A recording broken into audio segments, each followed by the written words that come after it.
एक ठाकुर जी के परम भक्त थे त्रिपुरदास, बहुत अच्छा चरित्र है उनका। तो त्रिपुरदास जी जो थे, श्रीनाथ जी की गगदल बना के भेजते थे। गगदल जानते हैं? कंबल, सर्दियों में जो ठाकुर जी धारण करते हैं। किसी ने श्रीनाथ जी के दर्शन किए हो, शीतकाल में दर्शन करना, ठाकुर जी का मुखमंडल दिखाई देता, बाकी सब ऐसे पूरे ढके रहते हैं, उसको गगदल बोलते हैं। तो त्रिपुरदास जी जो थे ये बहुत बड़े मंत्री थे, इनके पास मंत्री पद पर थे तो खूब धन आता था। तो ये बढ़िया सोने की जड़ाऊ, चांदी की जड़ाऊ, बढ़िया गगदल भेजते थे ठाकुर जी को। किसी ने जाके बादशाह से शिकायत कर दी, बोले त्रिपुरदास जी आपके खजाने के सारे पैसा लगा के गगदल बना के श्रीनाथ जी को भेज देते हैं। तो बादशाह ने इनको अपनी मंत्री पद से हटा दिया, और जैसे ये मंत्री पद से हटे, कंगाली आ गई, गरीब हो गए। अब इनके पास इतना भी धन नहीं था कि गगदल खरीद के भेज सकें। तो एक लिखने वाली कलम थी इनके पास, वो कलम बेच दी जाकर के, तो उससे 1 रुपया मिला। 1 रुपया से इन्होंने जो वस्त्र खरीदा, बिल्कुल 3rd क्लास वस्त्र खरीदा, 1 रुपए का आया। मन में बड़े दुखी थे, बोले ठाकुर जी मैंने कभी ऐसा वस्त्र आपको भेजा नहीं, लेकिन क्या बताऊं, और कोई मेरे पास चारा नहीं। वो वस्त्र खरीद करके और उस पर प्रेम से हृदय से लगा के उस पर बढ़िया सुंदर कुछ रंग रोगन किया, जो जो उन पर उपस्थित था। थोड़े थोड़े इत्र बचे थे, इत्र लगा दिया और किसी के हाथ मंदिर भिजवा दिए। पहले तो हमेशा खुद जाते थे जब मंत्री थे, लेकिन अब मन में सोचे कि कहीं मैं ऐसी अवस्था में मंदिर गया, गुसाई जी ने अगर मुझे इस अवस्था में देखा तो वे कहीं मुझ पर कृपा करने के लिए धनराशि ना दे दें, इसलिए खुद नहीं गए, किसी के हाथों भिजवा दिया। गगदल नहीं बना पाए थे, चद्दर बनी थी, बस भिजवा दी। और कोई बात नहीं, ठाकुर जी समझेंगे मेरी परिस्थिति। शीतकाल का समय आया, यहां पर वो चद्दर जैसे ही पहुंची तो भंडारियों ने सोचा ये तो बिल्कुल सामान्य स्थिति की है, ये ठाकुर जी की सेवा में क्यों जावे, ऐसे ही रख दो इसको कहीं किनारे, किनारे में कहीं रख दी। शीतकाल प्रारंभ हुआ, जैसे ही ठाकुर जी को गगदल पहनाई, रात्रि में शयन करा करके गुसाई जी चले गए। रात भर गुसाई जी ठिठरते रहे, मुंह कांपते रहे, हाथ पर कांपते रहे। सुबह मंगला में जैसे ही दर्शन करने गए तो भीतर जाके जैसे ही ठाकुर जी को उठाया, ठाकुर जी के दांतों की आवाज आ रही थी, cut cut cut cut cut cut जोर से, और ठाकुर जी ठिठर रहे हैं जोर से। गुसाई जी बोले 5-5 गगदल पहना रखी हैं, फिर भी ठिठर रहे हैं, अंगीठी जला के लाओ। अंगीठी जला करके ठाकुर जी के आगे हाथ सेक सेक के, कभी हाथ पे लगा मैं, कभी गालों पे लगा मैं, कभी गले पे लगा मैं। ठाकुर जी बोले जाड़ो लग रहा हो, बहुत जोड़ते जाड़ो लग रहा हो मुझे। गुसाई जी बोले जय जय। अंगीठी जला दी, 5-5 गगदल उड़ा दी, और गगदल लेके आओ। महाराज 10-10 गगदल, ठाकुर जी ढक गए पूरे रजाइयों में। 5-5 अंगीठी जला दी और ठाकुर जी हिल रहे हैं जोर से। और केवल नाटक कर रहे हो ऐसा नहीं, स्पर्श करने में बिल्कुल ऐसा लग रहा है जैसे मानो जैसे ठंडे पड़ गए हो ठाकुर जी। गुसाई जी तो इतनी चिंता में आ गए, क्या करें क्या करें क्या करें। अचानक गुसाई जी बोले 10-10 गगदल और 5-5 अंगीठी, फिर भी ठंडक नहीं जा रही, कोई लीला तो नहीं श्याम सुंदर की। ओहो, निश्चित ही किसी भक्त के द्वारा भेंट आई है और वो हमने पधराई नहीं है, इसीलिए ये सब हो रहा है। तुरंत गुसाई जी बोले किसी भक्त की भेंट आई थी क्या? क्या क्या भेंट आई बताओ। सब बताया, बोले ये भेंट आई है। पर एक बोला एक और आई है, वो पतली सी चद्दर आई है एक, उसका कपड़ा भी ऐसा हम भी नहीं पहने, वो रखी है किनारे। गुसाई जी बोले वही लेके आओ। लेकर के आए, सारे 10 के 10 गगदल हटाई, पतली सी बेकार से कपड़ा की वो चद्दर जैसे ही ठाकुर जी को उड़ाई, ठाकुर जी बोले पसीना आ गए मुंह, तो भैया मेरी सबरे जाड़ो चलो गो। अरे अंगीठी हटाओ, मुंह को बहुत जोर से गर्मी लग रही है। गुसाई जी बोले बलिहारी ठाकुर जी आपकी जय हो, आपको ना तो जाड़ा लगता है, ना भूख लगती है, ना प्यास लगती है, ना गर्मी लगती है। भक्त के द्वारा प्रस्तुत भाव स्वीकार करने के लिए सारे भाव प्रकट कर लेते हो। ऐसे हमारे ठाकुर जी। तो त्रिपुरदास की बेचारी की सामान्य सी चद्दर ओढ़ करके ठाकुर जी पसीना बहा रहे हैं अपने मुंह, इतनी जोर से गर्मी लगी आई मुंह। ऐसे हमारे ठाकुर जी। तो आप मत कीजिए, आप तो पवित्रता का भी ध्यान रखो, वर्णाश्रम धर्म का भी ध्यान रखो, सभ्यताओं का भी ध्यान रखो, वेद मर्यादाओं का भी पालन करो। ठाकुर जी को अवसर दीजिए। प्रेम आपका ऐसा हो कि ठाकुर जी नियम तोड़वाने की आज्ञा दें, अब श्रेष्ठता है। हरिराम व्यास जी जिन्होंने जुगल किशोर जी को प्रकट किया, ऐसे श्री हरिराम व्यास जी की बेटी का ब्याह था और अपनी बेटी के ब्याह में जितने ब्राह्मण आए,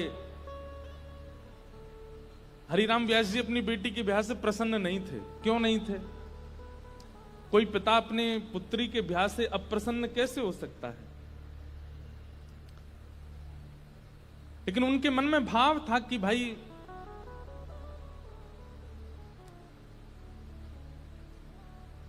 वृंदावन से बाहर क्यों जा रही हो? अपनी बेटी से कह रहे थे कि भाग्य होता है तब वृंदावन प्राप्त होता है, और तुम ब्याह करके अपने पति के साथ विदा होकर के वृंदावन से बाहर जा रही हो, ये मुझे अप्रिय लग रहा है।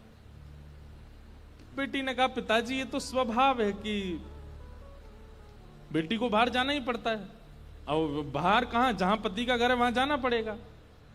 तो हरिराम व्यास जी बोले, तुम्हारे पास दो उपाय हैं। बोले क्या? या तो पति से कहो कि वृंदावन में घर बना ले, या फिर उसी से ब्याह करो जो वृंदावन में रहता हो। पुत्री बोली, पिताजी अब सब बातें हो चुकी हैं और हमें भी जिससे ब्याह हो रहा है वो हमको बड़ा प्रिय है, अब हो जाने दो ब्याह, ठीक है आते रहेंगे वृंदावन। तो इस बात से इतने नाराज हो गए हरिराम व्यास जी कि तुमको व्यक्ति विशेष प्रिय है। अरे हरिराम व्यास जी तो ये तक बोल गए थे कि भाई लंगड़ा हो, वृंदावन का हो तो उससे ब्याह कर लो, कोई गुण ना हो लेकिन वृंदावन का है तो ब्याह करो, क्योंकि वृंदावन रहने को मिलेगा। लेकिन तुम और गुणों को देख करके वृंदावन छोड़ करके जा रही हो, ये तुम्हारा सबसे बड़ा दुर्भाग्य है। तो अपनी बेटी के ब्याह से प्रसन्न नहीं थे, तो हरिराम व्यास जी की पत्नी और बाकी बच्चे बोले, पिताजी को रहने दो नाराज, हम तो ब्याह करेंगे आनंद से। और हरिराम व्यास जी के शिष्य थे ओरछा के राजा मधुकर शाह, उन्होंने पूरी शादी की व्यवस्था की, लेकिन हरिराम व्यास जी की भौएं चढ़ी नहीं। और ज्यादा दुखी तो वे तब हो गए कि उन्होंने एक शर्त रखी, चलो ठीक है ब्याह कर रहे हो तुम, अपनी मर्जी से कर रहे हो, सब ठीक है, लेकिन पहली पंगत वैष्णव जनों को, संत जनों को, रसिक जनों को करानी पड़ेगी। लेकिन जब ब्याह का प्रसंग आता है ना, तो घर के लोग इन सब चीजों पर विश्वास करते नहीं है। घर के सब सदस्य बोले, पहली पंगत तो बारात की होगी। बोले पिताजी ने कहा संतों को कराओ। बोले बोलने दो उनको, तुम तो उन्हीं को करा दो। और रही बात संतों की, तो एक काम करते हैं, पहले ही पूड़ी कचौड़ी जो भी बना है दावत में, पहले ही निकाल करके अलग धर देते हैं, जब संत आएंगे उनको पवा देंगे। हरिराम व्यास जी को ये बात पता चल गई तो इतने नाराज हो गए। उनका एक पद भी है,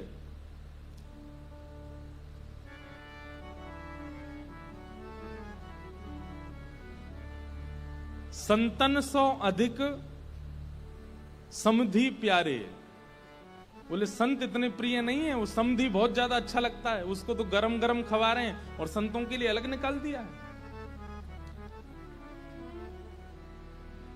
बड़े नाराज हुए, बोले संतों का अपमान कर रहे हो। बेटी बोली, पिताजी मेरा ब्याह है, आप बिल्कुल खुश नहीं हो। बोले मुझे खुशी करानी है तो वृंदावन से बाहर मत जाओ। ब्राह्मण लोग आए जो ब्याह पढ़ा रहे थे, तो हरिराम व्यास जी बड़े विद्वान थे, तो ब्राह्मण आकर के बैठे, सबने बैठ करके हरिराम व्यास जी से वार्ता की। तो ब्राह्मण सब बोले, व्यास जी कोई अच्छी बात सुनाओ। तो हरिराम व्यास जी पद गाने लगे, वे मरे जिन मेरे घर ब्याह पड़वायो। सारे ब्राह्मण बोले ऐसा मत कहो। भगवान बोले कि तुम भाग जाओ यहां से, या तो पुत्री को कहो कि वो वृंदावन छोड़ करके नहीं जाए, और यदि वो जाने का मन बना चुकी है तो वो सब मर जाएंगे जिन्होंने ब्याह पढ़ाया। ब्राह्मण तो घबरा गए। फिर अंत में मधुकर शाह जो राजा थे ओरछा के, उन्होंने हरिराम व्यास जी को प्रणाम किया। बोले मैं जिम्मेवारी लेता हूं, आपके दामाद और बेटी बाहर नहीं जाएंगे, मैं यहीं घर बनवा दूंगा, वो यहीं रहेंगे। तब हरिराम व्यास जी प्रसन्न हुए। मतलब हम संसारी लोग हैं, हमारे लिए कई बार रिश्ते नातेदार ज्यादा हो जाते हैं, ठाकुर जी से ज्यादा हो जाते हैं। हमारे लिए कई बार दिखावा ज्यादा हो जाता है,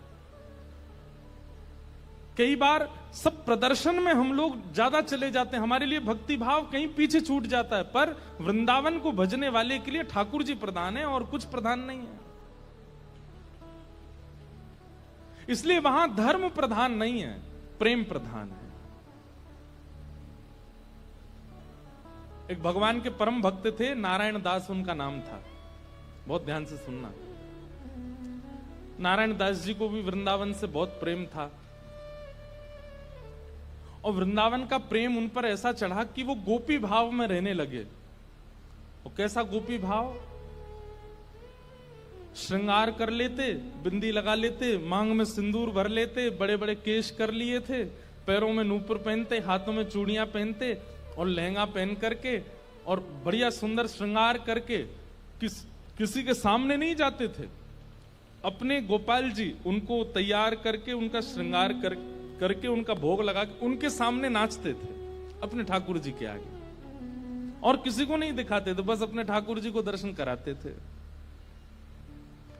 नाचते थे, गाते थे, रिझाते थे, और फिर नाचते नाचते फिर प्रसादी सिद्ध करते, प्रसादी सिद्ध करके फिर राजभोग करा देते, व्यारू करा देते, कलेऊ करा देते, ठाकुर जी के अष्टाम लीला करते, अष्टयाम भोग धराते। लेकिन नृत्य और गायन ये दो सेवा नहीं छोड़ते थे। लेकिन धीरे धीरे वैष्णवों ने उनको देखना, ढूंढना शुरू कर दिया। लोग उनकी कुटिया में जाने लगे, तो वैष्णवों को तो वो बैठने देते थे। बोले आप सब तो ठाकुर जी के समान हो, आपके सामने तो मैं नाच सकता हूं। सब लोग इधर देखो, ध्यान से, आवाज आ रही है हमारी? नृत्य कर रहे थे। नृत्य की ख्याति ऐसी हुई कि एक बार एक बहुत श्रेष्ठ नृत्य करने वाला व्यक्ति आया, और उसको किसी ने कहा कि भाई हमारे यहाँ एक साधु हैं, वो किसी के आगे नृत्य नहीं करते, ठाकुर जी का, एक बार उनके नृत्य देख लो आप। तो बहुत बड़े नृत्य करने वाले ने जब उनका नृत्य देखा तो वो बोला कि महाराज, मैं बड़े बड़े दरबारों में जाकर के नृत्य करता हूं, ऐसा नृत्य मैंने आज तक नहीं देखा। सब लोगों ने कहा बोले भैया ये ठाकुर जी के लिए नृत्य करते हैं। लेकिन उस नृत्य करने वाले ने किसी बादशाह को खबर करा दी कि वृंदावन में एक महात्मा है, और बोले वो गोपी बनकर के अपने ठाकुर जी के आगे नृत्य करते हैं और गाते हुए नृत्य करते हैं, ऐसा नृत्य मैंने आज तक नहीं देखा। बादशाह के तो मन में आ गई कि मुझे उनका नृत्य देखना है। और प्राचीन काल के राजाओं के मन में आ जाए और वो ना मिले तो वो तो मारने तक आतुर हो जाते थे। उन्होंने अपने सैनिकों को भेज करके कहा कि आपको नृत्य करने के लिए बादशाह ने बुलाया है, या तो चलिए, और अगर आप इनकार करोगे तो आपकी कुटिया जला देंगे, आपके ठाकुर जी छीन लेंगे, और फिर कभी नृत्य करने लायक बचोगे नहीं। ऐसी स्थिति पड़ गई। रोने लगे अपने ठाकुर जी के आगे, बोले नाथ मेरा नृत्य किसी और को रिझाने के लिए नहीं है, ये मैं कैसी स्थिति में आपने डाल दिया हूं। अगर जाता हूं तो मेरा नृत्य, मैं नृत्य को प्रसाद के रूप में प्रस्तुत करता हूं, वो झूठा हो जाएगा। कोई और अगर उसका आस्वादन करेगा तो वो फिर उच्छिष्ट हो जाएगा, और उच्छिष्ट वस्तु आपको कैसे पधराऊंगा दोबारा। और यदि नहीं जाता हूं तो कुटिया जला देंगे, आपको छीन लेंगे, राजा है ताकतवर है, उसके आगे मेरी चलेगी नहीं। रात भर रोते रहे अपने ठाकुर जी के आगे। इतने में ठाकुर जी स्वप्न में प्रकट हो गए। और स्वप्न में प्रकट होकर के ठाकुर जी बोले, तुमको वहां नृत्य करने में दिक्कत क्या है? बोले, मैं आपके सामने नृत्य करता हूं बस। तो बोले, हमको ले चलो, हमें वहां बैठा देना, हमें देखते देखते नाच लेना, राजा को भूल जाना। तब वो कहते हैं, बोले कि महाराज वो स्थान आपके लायक नहीं है, वो राजा है, वो मांस भी खाता है, मदिरा भी पीता है, ना जाने कैसे कैसे उसके आचरण है, उसका स्थान कैसा है, वहां पर नृत्यांगनाएं आती हैं, ना जाने कैसे कैसे वहां पर व्यवहार होते हैं, वहां मैं अपने ठाकुर जी को लेके नहीं जाऊंगा। ये वैष्णव का स्वरूप होता है, वो अपने ठाकुर जी के आगे प्रदर्शन को आगे नहीं करता, वो अपने ठाकुर जी की सेवा के आगे एक बार को बड़े से बड़े उत्सवों का त्याग कर देगा, बड़े से बड़े उपाधियों का त्याग कर देगा, लेकिन अपने ठाकुर जी को ऐसे ही कहीं बेक नहीं देता है। बोले, ये तो नहीं चलेगा, आपको लेके तो नहीं जाऊंगा मैं। तब भगवान बोले, तो फिर नहीं जाओगे तो ये लोग तुम्हारे कुटिया उजाड़ देंगे। तो फिर वो बोला, आप इतना भी नहीं कर सकते तो फिर काय बात के भगवान, आज तक मैंने आपसे कुछ नहीं मांगा, लेकिन इसका समाधान बताओ मैं कैसे करूं। तब भगवान बोले, देखो तुमने अपनी गली में तुलसी की माला पहनी है और ये तुलसी मेरा ही स्वरूप है, तो तुम मुझे तो नहीं ले जाओगे, लेकिन ये तुलसी माला तो पहन के जाओगे। इनको तुम एक सिंहासन पर पधरा देना और इनको मेरा ही रूप मान करके, मुझे अनुभव करके, मेरा आभास करके तुम वहां नृत्य कर देना। नृत्य भी हो जाएगा, मेरे सन्मुख भी हो जाएगा और तुम्हारा बात भी बनी रहेगी। नारायण दास जी बोले, भगवान पक्का ना ये तुलसी आपका ही? बोले, पक्का 110% मेरा ही स्वरूप है, जाओ। नारायण दास जी गए और राजा के यहां जाकर के बोले, महाराज मैंने गले में जो ये माला पहनी है बड़ी तुलसी की, इसके लिए मुझे एक आसन दे दो, मैं इनको पधरा करके फिर नाचूंगा, नहीं तो ये तो विक्षेप डालेंगे। पधरा करके आसन पर और जैसे ही नृत्य करने लगे, उनके मन में कदापि ये भाव नहीं आया कि ये तुलसी हैं, ये केवल माला है, यही सोचने लगे श्याम सुंदर हैं। श्याम सुंदर विचार करके जब घूमने लगे नृत्य करते करते, तो हर घूमने के बाद एक बार देखते, और जब द्रुत गति से घूमने लगे, चक्र लेने लगे, लेते लेते लेते उनको वहां तुलसी नहीं, साक्षात सचल त्रिभंग लली श्याम सुंदर दिखने लगे। आज तक अपनी कुटिया में नृत्य किया था तो कभी ठाकुर जी ऐसे प्रत्यक्ष प्रकट नहीं हुए, लेकिन आज उस दरबार में ठाकुर जी प्रत्यक्ष प्रकट हो गए। क्यों? उनकी भावना से रीझ करके ठाकुर जी प्रकट हो गए, और जैसे ही ठाकुर जी प्रकट हुए, वो चक्र लेते लेते लेते लेते लेते वहीं उन्होंने प्राण त्याग दिए और ठाकुर जी में विलीन हो गए। नारायण दास कहने का अभिप्राय क्या? वृंदावनियों को और वृंदावन भजने वालों को कई बार व्यवहार प्रधान नहीं होता, उनके लिए धर्म प्रधान नहीं है, उनके लिए अर्थ प्रधान नहीं है, उनके लिए काम प्रधान नहीं है, उनके लिए मोक्ष भी प्रधान नहीं है, उनके लिए केवल प्रेम प्रधान है। हमारे आप लोग जाएंगे तो आप क्या कहेंगे, कहां जा रहे हो? बोले, बरसाने जा रहे हैं, राधा रानी का दर्शन करने। लेकिन अगर कोर ब्रजवासी से पूछोगे कहां जा रहे हो, बोले बरसानो जा रहे हैं लाडली जी को दर्शन करवे। क्या बोलेंगे? लाडली जी। क्यों? प्रेम प्रधान हो जाता है, वहां पर भगवत तत्व की बात नहीं करते। कोर वृंदावनवासी से पूछोगे, आपसे पूछे कहां जाओ, राधा रमन जी दर्शन करने जा रहे हैं, पर बिल्कुल वृंदावनवासी होगा तो बोलेगो श्री लालजू को दर्शन करवे जा रहे हैं। और एक और बात बताऊं, और ज्यादा उपासक वृंदावन के, वो क्या बोलेंगे? श्री जी को दर्शन करवे जा रहे हैं। श्री जी, हमारे वृंदावन में ठाकुर जी को भी श्री जी बोलते हैं, किशोरी जी को भी श्री जी, ठाकुर जी को भी श्री जी। श्री जी बोलते हैं तो समझो युगल का नाम बोला गया है, अकेली किशोरी जी नहीं है श्री जी। श्री जी माने ठाकुर जी और किशोरी जी दोनों। श्री माने राधा रानी और जी कौन है? बोले लाल जी, श्री जी। वृंदावन में प्रेम प्रधान है, धर्म अर्थ काम और मोक्ष नहीं है।